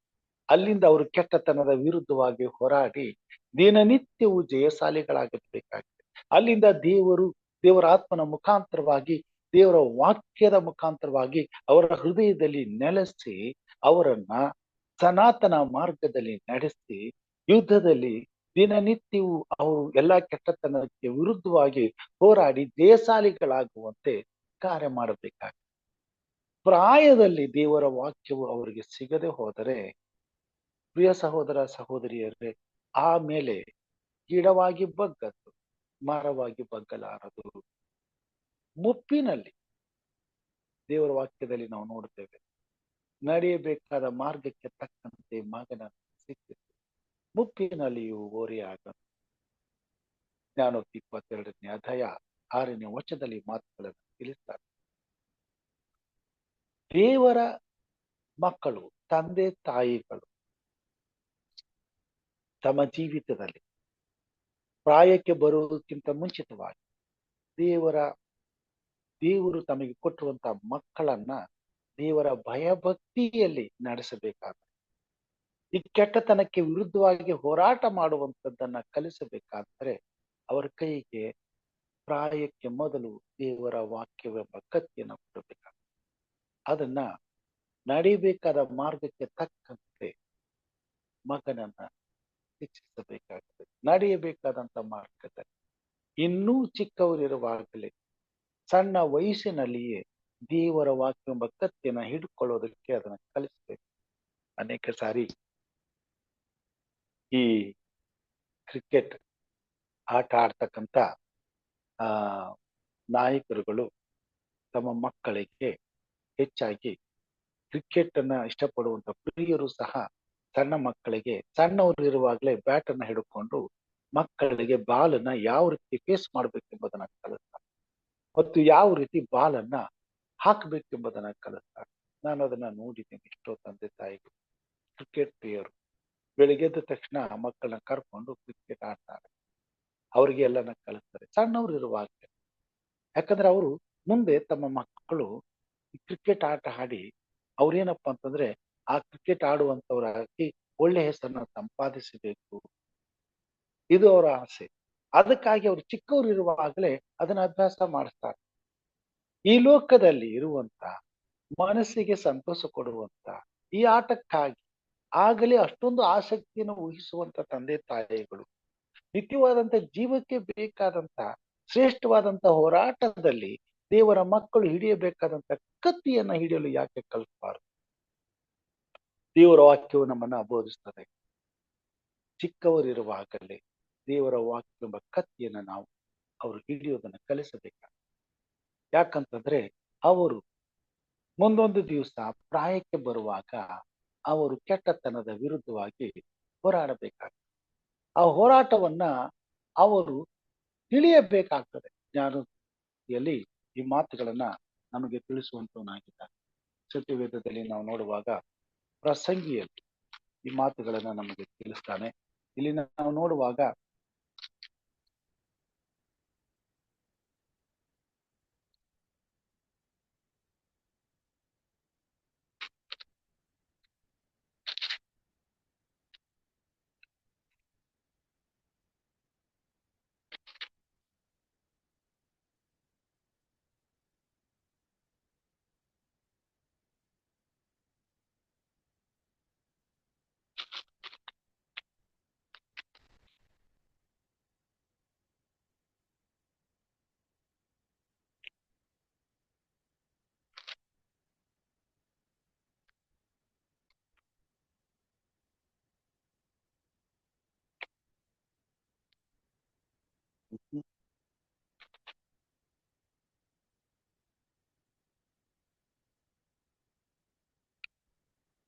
ಸದ್ಯಕ್ಕೆ ಈ ವಚನವನ್ನು ಓದ್ತೇನೆ. ಕಷ್ಟದ ದಿನಗಳು, ಸಂತೋಷವಿಲ್ಲವೆಂದು ನೀನು ಹೇಳುವ ವರ್ಷಗಳು ಸಮೀಪಿಸುವುದರೊಳಗಾಗಿ ಯೌವನದಲ್ಲಿಯೇ ಸೃಷ್ಟಿಕರ್ತನನ್ನ ಸ್ಮರಿಸು ಎಂಬುದಾಗಿ.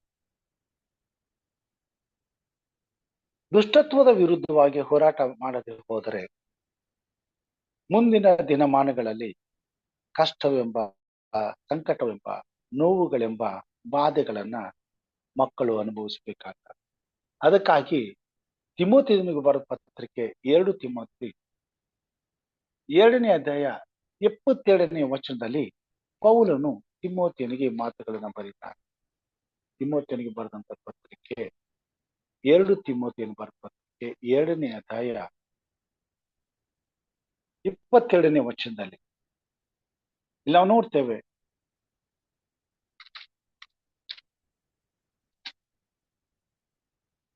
ನೀನು ಯೌವನದ ಇಚ್ಛೆಗಳಿಗೆ ದೂರವಾಗಿರು, ನೀತಿ, ವಿಶ್ವಾಸ, ಪ್ರೀತಿ ಮತ್ತು ಸಮಾಧಾನವನ್ನು ಸಂಪಾದಿಸುವುದಕ್ಕೆ ಶುದ್ಧ ಹೃದಯವುಳ್ಳವರಾಗಿ ಕರ್ತನನ್ನು ಬೇಡಿಕೊಳ್ಳುವವರ ಸಂಗಡ ಪ್ರಯಾಸ ಪಡು. ಯೌವನದ ಇಚ್ಛೆಗಳಿಗೆ ದೂರವಾಗಿರುವುದನ್ನ ಕಲಿಸಬೇಕಾಗ್ತದೆ. ಯೌವನದ ಇಚ್ಛೆಗಳನ್ನ ದೂರವಿಡುವಂತ ಶಕ್ತಿಯನ್ನ ಮಕ್ಕಳಿಗೆ ತುಂಬಬೇಕಾಗ್ತದೆ. ದೇವರ ಮಕ್ಕಳು ಈ ಯೌವನದ ದುರಿಚ್ಛೆಗಳಿಂದ ತಪ್ಪಿಸಿಕೊಂಡವರಾಗಿ, ಯೌವನದಲ್ಲಿ ಸೈತಾನನು ಬಿತ್ತುವಂತ ಈ ಕೆಟ್ಟ ಬಯಕೆಗಳಿಂದ ದೂರವಿದ್ದು ತಮ್ಮನ್ನು ಶುದ್ಧವಾಗಿ ಪರಿಶುದ್ಧಾತ್ಮನ ಬಲದಿಂದ ತುಂಬಿಸಿಕೊಂಡವರಾಗಿ ದೇವರು ಕೊಡುವಂತ ನೀತಿಯ ವಸ್ತ್ರವನ್ನ ಆಗಲೇ ಇವರು ಹೊದ್ದುಕೊಳ್ಳುವಂತ ಪ್ರಯಾಸವನ್ನ ನಾವು ಕಲಿಸಬೇಕಾಗ್ತದೆ. ತಂದೆ ತಾಯಿಗಳು ಈ ಭೂಮಿ ಮೇಲೆ ಈ ದೊಡ್ಡ ಜವಾಬ್ದಾರಿಕೆಯನ್ನು ಹೊಂದಿದವರಾಗಿದ್ದಾರೆ. ಬೆತ್ತವನ್ನು ಹಿಡಿಯದಂತ ಪಿತ ಪುತ್ರನಿಗೆ ಶತ್ರು ಎಂಬುದಾಗಿ ಹೇಳ್ತಾರೆ. ಶಿಕ್ಷಿಸಬೇಕಾದಂತ ಸಮಯದಲ್ಲಿ ದೇವರ ದೈವಿಕವಾದಂತ ಶಕ್ತಿಯನ್ನು ತುಂಬಲು ಅವರನ್ನ ನಾವು ಸರಿಯಾದ ರೀತಿಯಲ್ಲಿ ನಡೆಸಲು ಅವ್ರಿಗೆ ಶಿಕ್ಷಣವನ್ನು ಕೊಡಬೇಕಾಗ್ತದೆ. ಪ್ರಾಯಕ್ಕೆ ಬರುವಾಗ ದೇವರ ಬಲದಿಂದ ತುಂಬಿಸಲ್ಪಟ್ಟವರಾಗಿ ಸೈತಾನನನ್ನು ಎದುರಿಸುವಂತ ಹೋರಾಟವನ್ನ ನಾವು ಕಲಿಸಬೇಕಾಗ್ತದೆ. ಹಾಗಾದಾಗ ಮಾತ್ರ ಮುಪ್ಪಿನಲ್ಲಿಯೂ ಸಹ ಅವರು ನಾವು ಚಿಕ್ಕಂದಿನಿಂದ ಕಲಿಸಿದಂತ ದೇವರ ವಾಕ್ಯದ ಬಲದಿಂದ ಸೈತಾನನನ್ನ ಎದುರಿಸಿ ಜಯಶಾಲಿಗಳಾಗಿ ಸಾಧ್ಯ. ಮತ್ತು ದಿನನಿತ್ಯವೂ ಕೆಟ್ಟತನಕ್ಕೆ ಸೋತು ಹೋಗದೆ ಒಳ್ಳೆಯತನದಿಂದ ಕೆಟ್ಟತನವನ್ನ ಸೋಲಿಸಲಿಕ್ಕೆ ಸಾಧ್ಯ.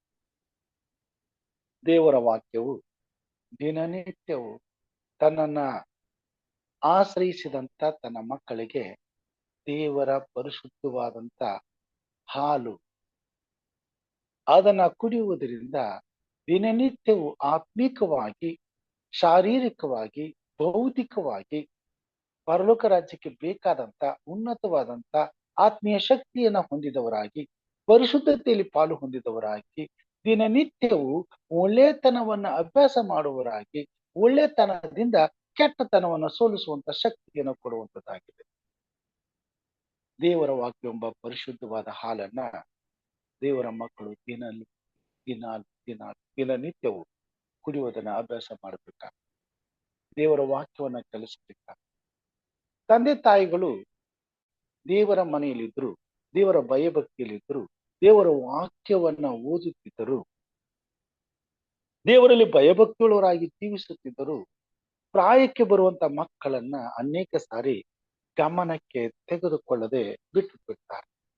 ಅನಂತರ ಅವರು ಇಂಥ ಪರಿಸ್ಥಿತಿಗಳನ್ನ ಎದುರಿಸಬೇಕಾಗ್ತದೆ. ತಮ್ಮ ಕಣ್ಣಾರೆ ತಮ್ಮ ಮಕ್ಕಳ ಮರಣವನ್ನ ನೋಡಬೇಕಾಗ್ತದೆ.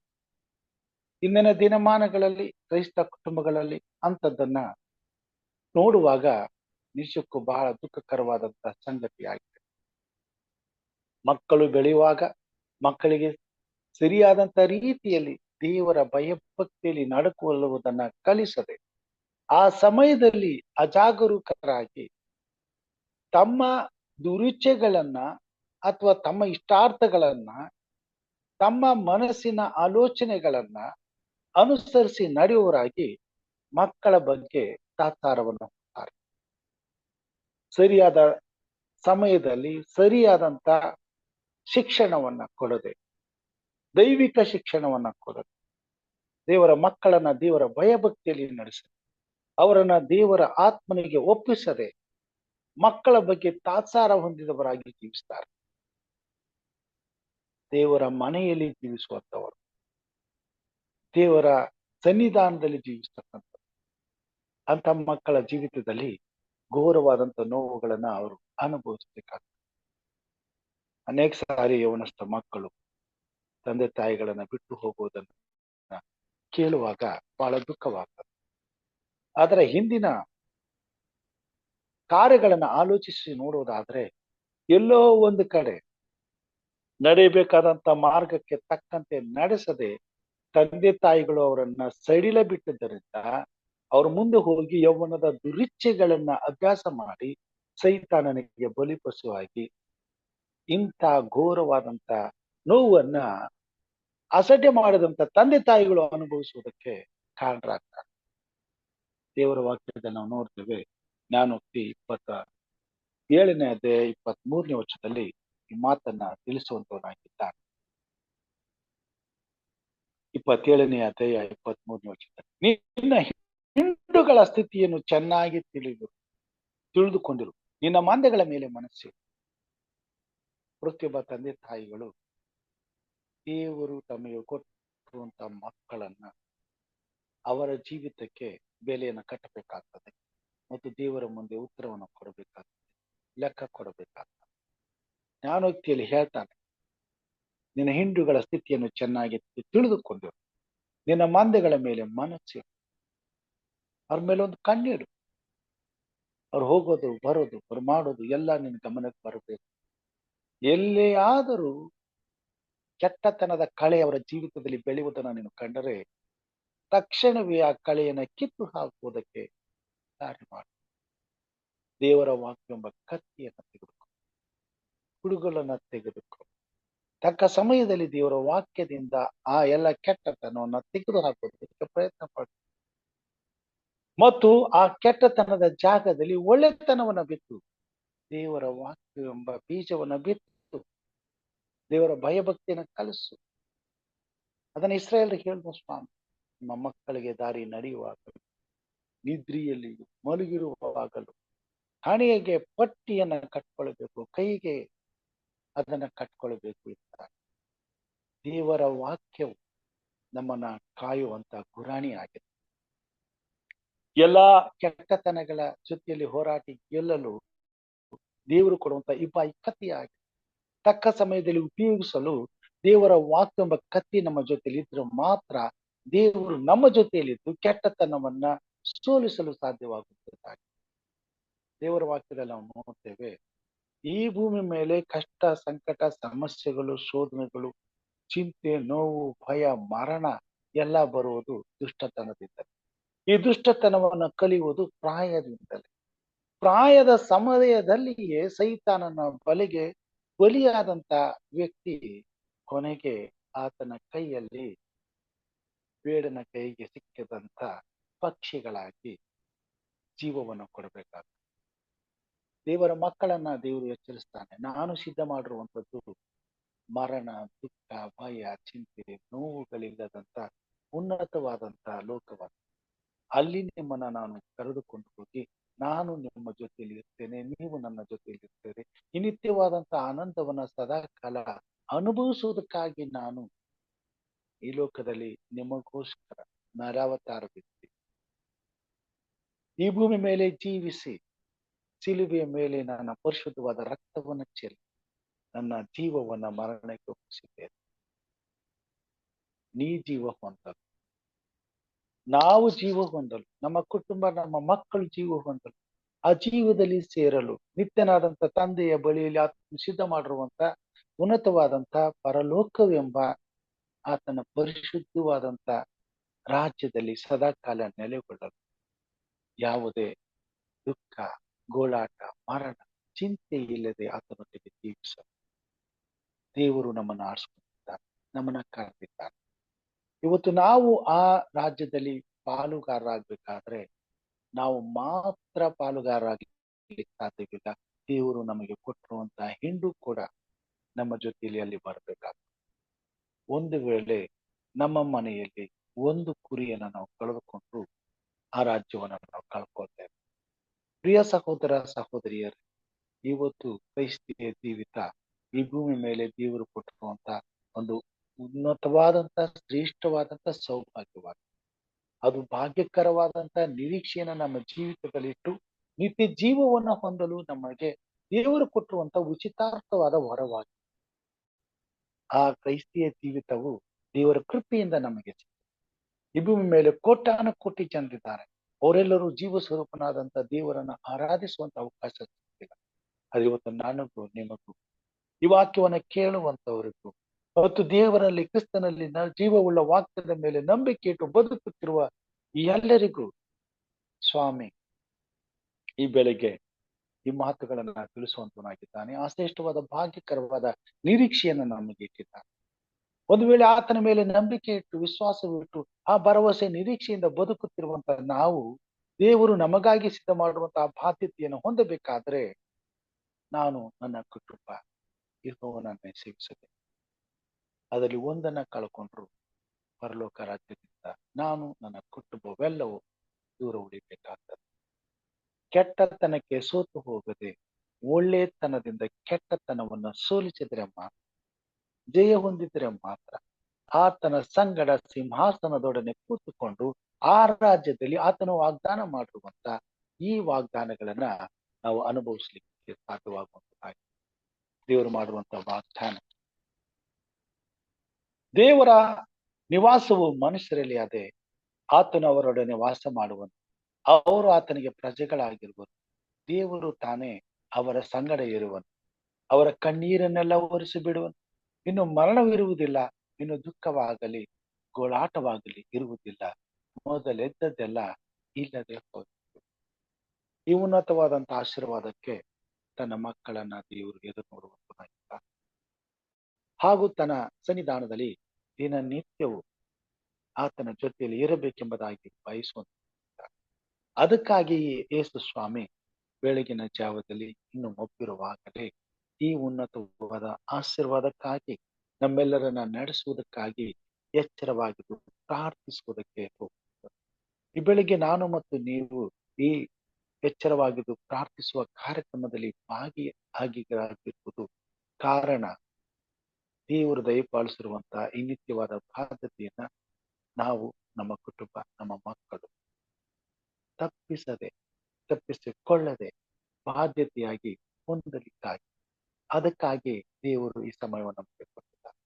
ಕರ್ತನಾದ ದೇವರು ತನ್ನ ಮಕ್ಕಳನ್ನ ತನ್ನ ಜೊತೆಯಲ್ಲಿ ನಿರಂತರವು ಜೀವಿಸುವುದಕ್ಕಾಗಿ ಈ ಪರಿಶುದ್ಧವಾದಂತ ವಾಕ್ಯಗಳನ್ನ ನಮಗೆ ಕೊಟ್ಟಿದ್ದಾರೆ.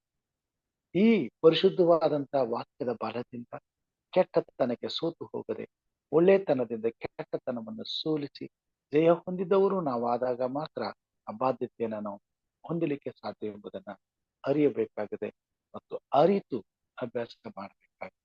ಜ್ಞಾನೋಕ್ತಿ ಹೇಳ್ತಾನೆ, ನಿನ್ನ ಮಂದಿಯ ಮೇಲೆ ಮನಸ್ಸಿಡು, ನಿನ್ನ ಮಂದಿಯನ್ನ ನೀನು ತಿಳಿದಿರು, ನಿನ್ನ ಮಂದಿಯ ಮೇಲೆ ಮನಸ್ಸಿಡು. ದೇವರು ನಮಗೆ ಕುಟುಂಬ ಮಕ್ಕಳನ್ನು ಕೊಟ್ಟಿದ್ದಾರೆ, ಅದಕ್ಕೆ ನಾವು ಜವಾಬ್ದಾರರಾಗಿದ್ದೇವೆ. ಈ ಸಂಸಾರದಲ್ಲಿ, ಈ ಕುಟುಂಬದಲ್ಲಿ ಯೇಸು ಕ್ರಿಸ್ತನು ನಮ್ಮ ನಾವಿಕನಾಗಿದ್ದು, ಆತನು ನಮ್ಮ ಜೊತೆಗಾರನಾಗಿದ್ದು, ಈ ಭೂಮಿ ಮೇಲೆ ನಡೆಯುವಂತ ಈ ಕೆಟ್ಟತನದ ವಿರುದ್ಧವಾಗಿ ಹೋರಾಟ ಜಯಗಳಿಸಲು ದೇವರು ನಮಗೆ ತನ್ನ ಪರಿಶುದ್ಧವಾದಂತಹ ವಾಕ್ಯವ ಇಬ್ಬಾಯಿ ಕತ್ತಿಯನ್ನು ಕೊಟ್ಟಿದ್ದಾರೆ. ಅದನ್ನ ತಕ್ಕ ಸಮಯದಲ್ಲಿ ನಾವು ನಮ್ಮ ಮಕ್ಕಳು ಉಪಯೋಗಿಸುವುದಾದರೆ ನಾವು ಜಯ ಹೊಂದುತ್ತೇವೆ. ಆತನ ಜೊತೆಯಲ್ಲಿ ಶಾಶ್ವತವಾಗಿ ಆತನು ವಾಗ್ದಾನ ಮಾಡಿರುವಂತಹ ಈ ಆಶೀರ್ವಾದಗಳನ್ನ ಅನುಭವಿಸಲು ಸಾಧ್ಯವಾಗುವುದಾಗಿದೆ. ಅದಕ್ಕಾಗಿ ಆತನು ಮಾಡುವಂತ ವಾಗ್ದಾನಗಳಲ್ಲಿ ಪಾಲು ಹೊಂದಲು ದೇವರ ಆತ್ಮನು ಈ ಬೆಳಗ್ಗೆ ತನ್ನನ್ನು ಪ್ರೀತಿಸುವಂತ ಆತನ ಮಕ್ಕಳಾದ ನಮ್ಮೆಲ್ಲರನ್ನ ಜಯಶಾಲಿಗಳನ್ನಾಗಿ ಮಾಡಿ ಆತನು ಕೊಡುವಂತ ನಿತ್ಯವಾದ ಜೀವವುಳ್ಳ ಬಾಧ್ಯತೆಯನ್ನು ಹೊಂದಲು ಆ ಪರಲೋಕ ರಾಜ್ಯದಲ್ಲಿ ಸೇರುವ ಹಾಗೆ ದಿನನಿತ್ಯವೂ ನಮ್ಮನ್ನು ನಡೆಸಲಿ ಎಂಬುದು ನನ್ನ ಪ್ರಾರ್ಥನೆಯಾಗಿದೆ. ದೇವರು ನಮ್ಮನ್ನು ಆಶೀರ್ವಾದ ಮಾಡಿ. ಈ ಸಮಯದಲ್ಲಿ ಪ್ರಾರ್ಥನೆಗೆ ಹೋಗೋಣ. ಪ್ರಾರ್ಥನೆಯಲ್ಲಿ ಯೌವನಸ್ಥ ಮಕ್ಕಳಿಗೋಸ್ಕರ ಪ್ರಾರ್ಥನೆ ಮಾಡೋಣ. ಈ ದಿನಮಾನಗಳು ಕೆಟ್ಟವುಗಳಾಗಿವೆ. ತಂದೆ ತಾಯಿಗಳ ಮೇಲೆ ದೊಡ್ಡ ಭಾರ ಬಿದ್ದಿದೆ. ಈ ಲೋಕವೆಂಬ ದುಷ್ಟತ್ವದಲ್ಲಿ ನಾವು ಬಿಡುಗಡೆ ಹೊಂದಲು ನಮ್ಮ ಮಕ್ಕಳನ್ನ ನಾವು ಜೋಪಾನ ಮಾಡಿಕೊಳ್ಬೇಕಾಗುತ್ತೆ. ಅದಕ್ಕಾಗಿ ಶ್ರೇಷ್ಠವಾದ ಹೋರಾಟವನ್ನ ಮಾಡಬೇಕಾಗುತ್ತೆ. ಯೌವನಸ್ಥ ಮಕ್ಕಳನ್ನ ಸೈತಾನನೆಂಬ ಸಿಂಹದ ಬಾಯಿಗೆ ತುತ್ತಾಗಿ ಕೊಡದೆ ದೇವರ ವಾಕ್ಯದ ಬಲದಿಂದ ಅವರು ಜಯಶಾಲಿಗಳಾಗುವಂತೆ ನಾವು ಅವ್ರ ಜೊತೆಯಲ್ಲಿ ಇರಲಿ ಇಲ್ಲದೆ ಇರಲಿ, ದೇವರ ವಾಕ್ಯದ ಬಲದಿಂದ ಅವರು ಗೆದ್ದು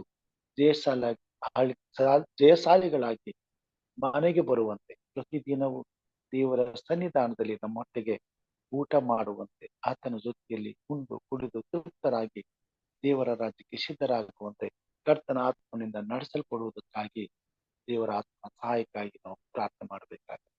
ಹಾಗೆ ಪ್ರಾರ್ಥನೆ ಮಾಡಬೇಕೆಂಬುದಾಗಿ ನಮ್ಮ ಜೊತೆಯಲ್ಲಿ ಇವತ್ತು ನಮ್ಮ ಹಿರಿಯರು ಪ್ರೇಮ ತಾರಿದ್ದಾರೆ. ಅವರು ನಮ್ಮನ್ನ ಪ್ರಾರ್ಥನೆಯಲ್ಲಿ ನಡೆಸಬೇಕಂತ ಕೇಳ್ಕೊಳ್ತೇನೆ. ಪ್ರಾರ್ಥನೆ ವಿಜ್ಞಾಪನೆಗಳಿದ್ರೆ ತಿಳಿಸ್ಬೇಕೆಂಬುದಾಗಿ ಕೇಳ್ಕೊಳ್ತೇನೆ. ಜೊತೆಗೆ ಈ ಪ್ರಾರ್ಥನೆ ವಿಜ್ಞಾಪನೆಗಳನ್ನ ನೀವು ಪ್ರಾರ್ಥನೆಯಲ್ಲಿ ನೆನೆಸ್ಕೊಳ್ಬೇಕೆಂದ ಕೇಳ್ಕೊಳ್ತೇನೆ. ದಿನನಿತ್ಯವೂ ಇವರಿಗಾಗಿ ಪ್ರಾರ್ಥನೆ ಮಾಡ್ತಾ ಇದ್ದೇವೆ. ಚಿಂತನ, ನಾಗರಾಜು, ಸಾವುಕಯ್ಯ, ಡಿ ಸಾಮುವೆಲ್, ಹುಟ್ಟು ಸುಬ್ಬು, ಮಂಗಳ ಅವರ ಸುಲಲಿತವಾದ ಹೆರಿಗೆಗಾಗಿ, ಹಾಗೂ ನಮ್ಮ ಜಾನ್ ಡೇವಿಡ್ ಅವರ ಕಣ್ಣಿನ ಸಮಸ್ಯೆಗಾಗಿ, ಶೈಲಜಾ ಅವರಿಗಾಗಿ, ಕಲ್ಪನಾ ಅವರಿಗಾಗಿ ದಯಮಾಡಿ ಇವರುಗಳನ್ನ ಹೆಸರುಗಳನ್ನ ಮರೆಕೊಂಡು ಪ್ರಾರ್ಥಿಸುವುದಾದ್ರೆ ಒಳ್ಳೆಯದು. ಇವರುಗಳಿಗೋಸ್ಕರ ಪ್ರಾರ್ಥಿಸ್ಬೇಕೆಂಬುದಾಗಿ ಕೇಳ್ಕೊಳ್ತೇನೆ. ನಿನ್ನೆ ಕೊಳ್ಳೇಗಾಲದಿಂದ ಸಹೋದರಿ ಸವಿತಾ ಅವರು ನ್ಯೂಸ್ ಅಲ್ಲಿ ಹಾಕಿದ್ರು, ಪುನೀತಾ ಎಂಬತಕ್ಕಂಥವ್ರು ನಿದ್ರೆ ಹೋಗಿದ್ದಾರೆ. ಅವರ ಕುಟುಂಬಕ್ಕೋಸ್ಕರ ಪ್ರಾರ್ಥನೆ ಮಾಡಬೇಕೆಂಬ. ಯಾರು ಪಾಸ್ಟರ್? ಪುನೀತಾ ಅಂತ ಏನಾಗಿದೆ?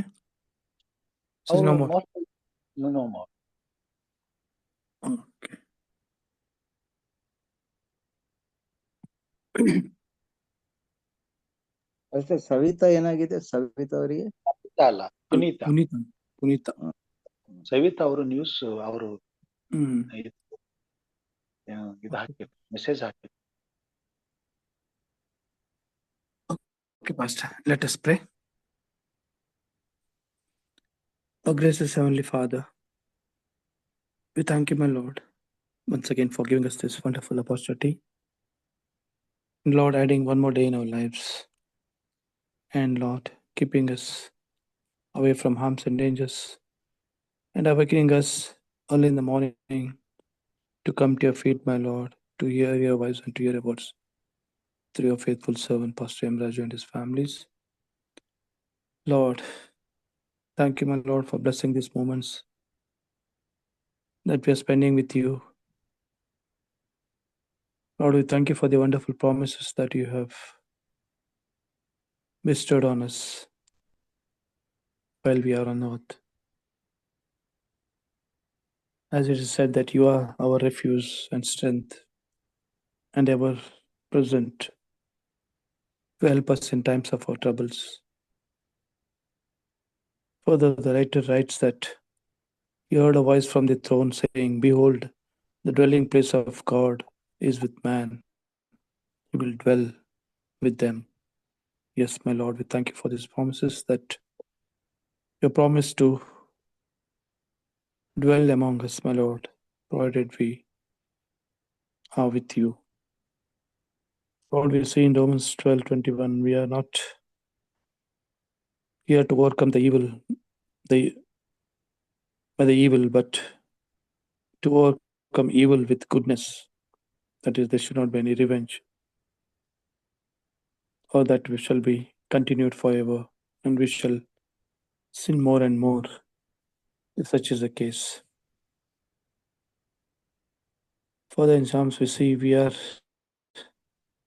to live according to the word of God,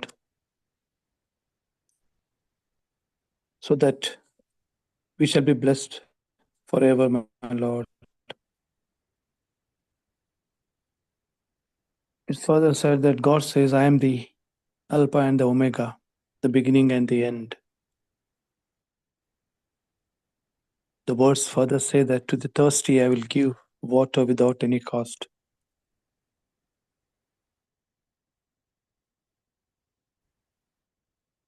So we need not pay anything, my Lord. So please, my Lord, help us to be with you always. Help us to flee the evil desires of the youth and pursue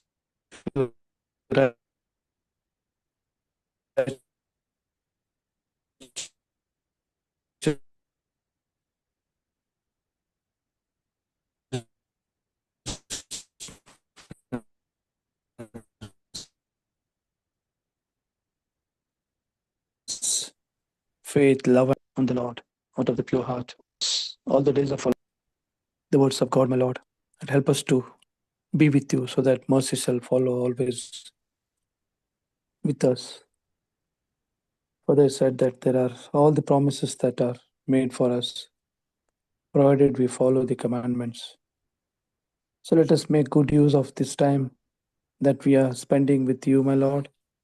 We thank you for these wonderful programs that has been commenced by your servants, my Lord. Help us to make good use of these moments that we are with you. We are great sinners, my Lord. We cannot purify our hearts without you unless you dwell in us. Only with your presence, Lord, we shall be able to give up our sins and hope we shall find a place in your kingdom, my Lord. You promised us that you already left us on this earth, leaving a comforter for us. And you say that you're there to make the houses for us to live with you. So, Lord, please help us to avail that opportunity, my Lord, and help us, my Lord, to keep ourselves with you, my Lord. And please continue to bless us. Lord, I especially pray for all the families who are bowed down here. Please be with them.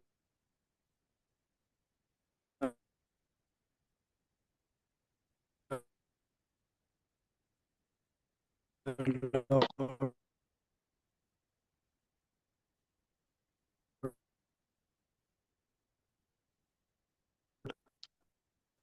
Fulfill their desires, Lord. Be with them in their trials, be with their lives. Lord, Father, as there are some prayer requests, I especially pray for D. Samuel, John David, for his eyes, Christina, Nagraj, Mangla for safe delivery, Jayama, since he's suffering from typhoid, Putti Subhaya with infection. We thank you for healing Emrata Bhaktaraj. Continue to bless her and the families, my Lord. Pray for Shaileja and Kalpana. Also, especially pray for the young children's, my Lord, the youth ones, my Lord. Please, my Lord, help them to be with your words and not with the worldly things, my Lord.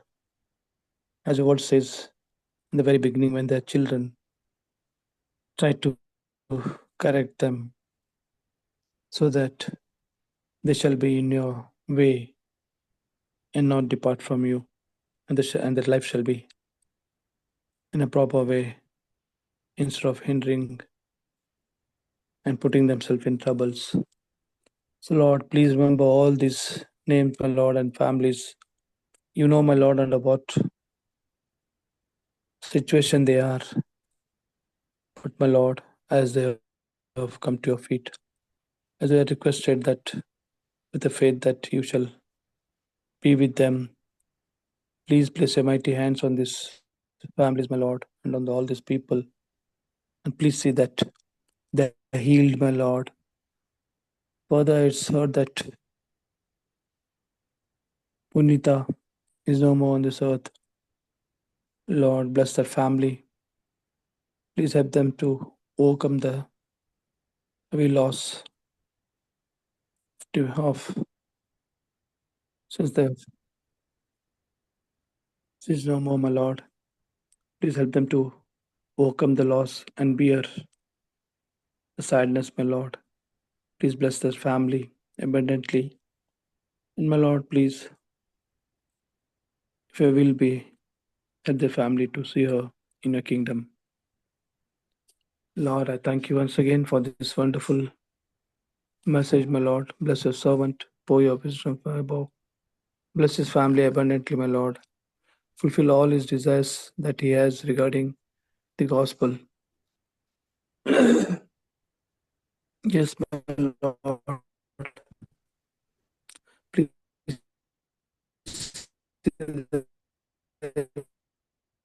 more and more serve, Lord, so that the people and shall be blessed. Lord, as you've seen that there's heavy rainfall in Bangalore, Lord, please have control over the rain, my Lord.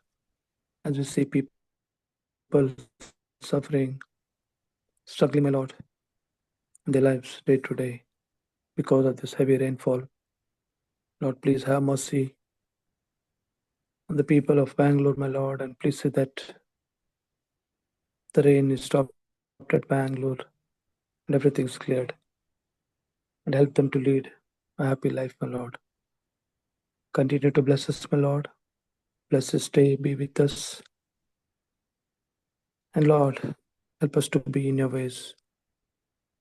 Let us not turn ourselves on the other sides, my Lord, except to follow thee or to achieve the goal. I thank you, my Lord, for hearing our praise. Continue to bless us, lead us and guide us, Lord. And I pray in the precious name of Jesus Christ. Amen. ಪರಲೋಕದ ಪ್ರಾರ್ಥನೆಯನ್ನು ಮಾಡಿಕೊಳ್ಳೋಣ.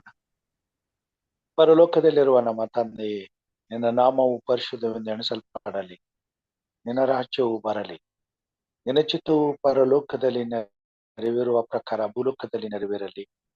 ನಮ್ಮ ಅನುದಿನದ ಆಹಾರವನ್ನು ಇವತ್ತು ನಮಗೆ ದಯಪಾಲಿಸಿಕೊಡು. ನಮಗೆ ತಪ್ಪು ಮಾಡಿದವರನ್ನು ನಾವು ಕ್ಷಮಿಸಿದಂತೆ ನಮ್ಮ ತಪ್ಪುಗಳನ್ನು ಕ್ಷಮಿಸು. ನಮ್ಮನ್ನು ಶೋಧನೆಯೊಳಗೆ ಸೇರಿಸದೆ ಕೇಡಿನಿಂದ ತಪ್ಪಿಸು. ಯಾಕಂದರೆ ರಾಜ್ಯವು ಬಲವು ಮಹಿಮೆಯು ಸದಾಕಾಲ ನಿನ್ನದೇ ಸ್ವಾಮಿ. ಆಮೇನ್. ನಮ್ಮ ತಂದೆಯಾದ ದೇವರ ಪ್ರೀತಿಯು, ನಮ್ಮ ರಕ್ಷಕನಾದಂಥ ಯೇಸು ಕ್ರಿಸ್ತನ ಕೃಪೆಯು, ಪರಿಶುದ್ಧಾತ್ಮ ದೇವರ ಅನುನ್ನತಿಯು, ಐಕ್ಯತೆಯು, ಸಹವಾಸವು ಈಗಲೂ ಯಾವಾಗಲೂ ನಿರಂತರವು ಪ್ರತಿದಿನ ಬೆಳಗಿನ ಜಾವದಲ್ಲಿ ಮುಂಜಾನೆ ಎದ್ದು ಎಚ್ಚರವಾಗಿದ್ದು ಪ್ರಾರ್ಥಿಸಲು ಕೂಡಿ ಬಂದಿರುವಂತಹ ದೇವ ಮಂದೆಯ ಸಂಗಡ, ಅವರ ಕುಟುಂಬ ಮಕ್ಕಳ ಸಂಗಡ ಹಾಗೂ ಸ್ವಾಮಿ ಪ್ರಾರ್ಥನೆ ವಿಜ್ಞಾಪನೆಗಳನ್ನ ತಂದಿರುವಂತಹ ಆ ಮಕ್ಕಳ ಸಂಗಡ ನಿನ್ನ ವಾಕ್ಯವನ್ನು ಈ ಕಾರ್ಯಕ್ರಮದ ಮುಖಾಂತರವಾಗಿ ಲಾಲಿಸುವಂತ ಪ್ರತಿಯೊಂದು ಕುಟುಂಬದ ಸಂಗಡ, ನಮ್ಮೆಲ್ಲರ ಸಂಗಡ ಸದಾಕಾಲ ನೆಲೆಯಾಗಿರಲಿ ಸ್ವಾಮಿ. ಆಮೇನ್. Amen. Thank you. ಎಲ್ಲರಿಗೂ ವಂದನೆಗಳು. ಈ ಬೆಳಗಿನ ಜಾವದಲ್ಲಿ ಆತನ ಕೃಪಾ ಸನ್ನಿಧಾನದಲ್ಲಿ ಕೂಡಿ ಬಂದು ಆತನನ್ನು ಕೊಂಡಾಡಲು, ಆತನ ವಾಕ್ಯದಲ್ಲಿ ಬೆಳೆಯಲು ಮನಸ್ಸು ಮಾಡಿ ದೇವರ ಕೃಪಾ ಸಿಂಹಾಸನದ ಬಳಿಗೆ ಬರಲು ನಿಮ್ಮ ಸಮಯವನ್ನ ಕೊಡಲು ಕೂಡಿ ಬಂದದಕ್ಕಾಗಿ ವಂದನೆಗಳನ್ನ ಸಲ್ಲಿಸ್ತೇನೆ. ದೇವರು ಹೀಗೆ ನಮ್ಮನ್ನು ಆಶೀರ್ವಾದ ಮಾಡಲಿ, ತನ್ನ ಆತ್ಮನ ಬಲದಿಂದ ಅಭಿಷೇಕಿಸಲಿ, ತನ್ನ ಮಹಿಮೆಗಾಗಿ ಉಪಯೋಗಿಸಿಕೊಳ್ಳಲಿ. ಪ್ರತಿದಿನ ಆತ್ಮನ ಬಲದಿಂದ ತುಂಬಿಸಿ, ಪ್ರತಿ ಕ್ಷಣವನ್ನ ಹರ್ಷದಿಂದ, ಸಂತೋಷದಿಂದ, ತೃಪ್ತಿಯಿಂದ, ನೆಮ್ಮದಿಯಿಂದ ತುಂಬಿಸಲಿ. ಪ್ರತಿದಿನವೂ ನಮಗೆ ಜೀವನ ದಯಪಾಲಿಸಲಿ ಎಂಬುದಾಗಿ ಕರ್ತನಲ್ಲಿ ಪ್ರಾರ್ಥಿಸುತ್ತಾ ಶುಭವನ್ನ ಹಾರೈಸ್ತೇನೆ. ಎಲ್ಲರಿಗೂ ಶುಭವಾಗಲಿ. ಬೆಳಗಿನ ವಂದನೆಗಳು. ಎಲ್ಲರಿಗೂ ಗುಡ್ ಮಾರ್ನಿಂಗ್. ದೇವರು ನಮ್ಮನ್ನು ಆಶೀರ್ವಾದ ಮಾಡಿ. Thank you, Pastor. Thank you, everybody. Good morning.